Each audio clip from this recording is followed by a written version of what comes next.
You play as a regular couple with problems with the internet. As famous people, what's your relationship with the internet? It's a tricky question. I only look at the internet for like shopping and gadgets. I stay away entirely from entertainment news because in a world where like say a million people like you, that still leaves like if it's 99%, there's like 100,000 people who hate you. I can say terrible things about you. So I've learned that there's too many people with a voice for me to pay attention to it. You? Me? I'm the same. I don't use the internet. For me is purely about like research when I really need to find information, and also looking up recipes. Yeah. You're right. Recipes are so great. But I'm like Jason. I stay away from anything that has to do with the entertainment world. I don't even let my homepage come up to a news source. I don't want to see, because now every news station, has like their gossip columns and their whole, like, it's just out of control. So I just leave it to very specific things that I need to look up, and I go straight to it. I always loved my encyclopedia, a collection at home when I was a kid. It was always so much fun to go like, what do I want to know, and then go and find it, and that's how I feel about the internet. Well, I think that that this movie is very brave, talking about sex without boundaries, and the last scene, the sex tape, it's amazing. How did you come to get so involved in the scene, and why do you think sex is being less bad topic in Hollywood right now? Yeah. Well, I think for us, we wanted to shed a light on the sex tape, that there was nothing icky about making it, because they're a married couple who loves each other, and they should be allowed to do anything they want. And they assumed that it was going to be in the privacy of their own home.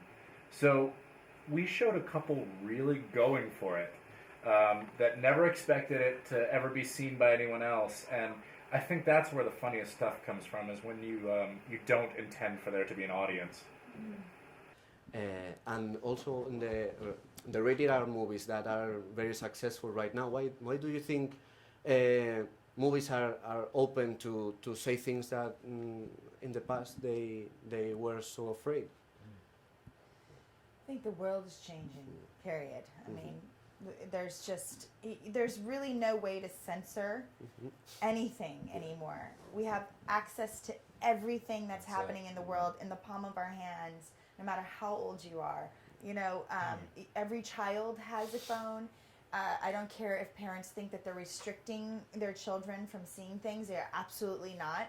There's no way to keep on top of it. It's a kind of a crazy time that we're sort of developing in human beings in.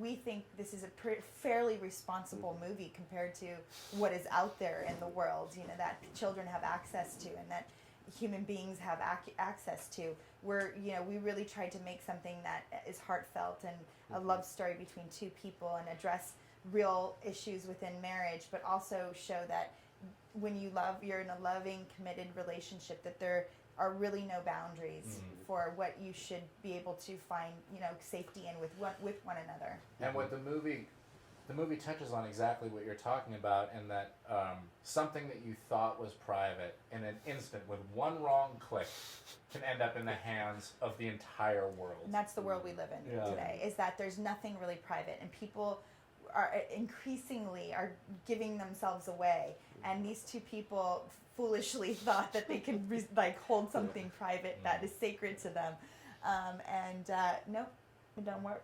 Nope, don't work. The cloud, not your friend. No. Well, last question. Second time you work together, I assume different from Bad Teacher. How did you find yourselves in a second encounter, and are you planning the third? Do you know something about Bad Teacher 2, maybe? No. I mean, I think there might be something out there, but I haven't seen them myself. I don't know anything about Bad Teacher 2, but I do know that after Bad Teacher, Jake and I both felt like there's nobody else that we wanted to work with besides Cameron, and reteaming was like the best gift we were given. Yeah, it was really fun. When we said, yeah, let's do this when it was a Yeah. go, we were just all so excited. Mhm.